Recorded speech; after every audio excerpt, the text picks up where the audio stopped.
ধারাবাহিকের আগামী পর্বতে আমরা দেখতে চলেছি মিঠি আজ ওর মা কমলিনী এবং পিসিমণিকে সাথে করে নিয়ে বাড়ির থেকে বাইরে বেরিয়ে রাস্তায় হাঁটছে। চলতে থাকে গল্প। হঠাৎই সবাই দেখে নতুন কাকু গাড়ি নিয়ে রাস্তায় দাঁড়িয়ে অনেকক্ষণ ধরে অপেক্ষা করছে। নতুন কাকুকে দেখে মিঠি চমকে ওঠে আর বলে, নতুন কাকু এখানে এসেছে কেন?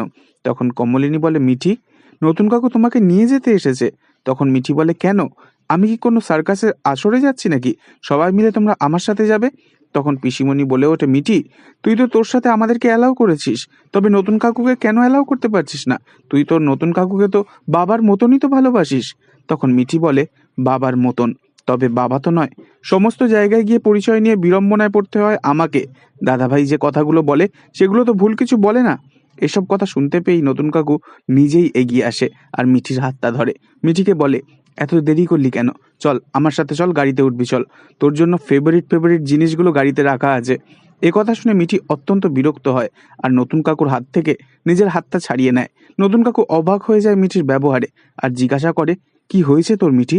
মিঠি বলে, আমাদের সাথে তোমার যাওয়ার কোনো দরকার নেই। আবারও একবার মিঠি আঘাত দেয় নতুন কাকুকে। নতুন কাকুর মুখটা একেবারে ছোট হয়ে যায়। তো বন্ধুরা, আপনারা কখনো কি ভাবতে পেরেছিলেন বুবলাইয়ের মতো মিঠিও কোনোদিনও এরকম পাল্টে যেতে পারে? অবশ্যই কমেন্টে জানাবেন আর নেক্সট আপডেটের জন্য সাবস্ক্রাইব করে রাখবেন। ধন্যবাদ।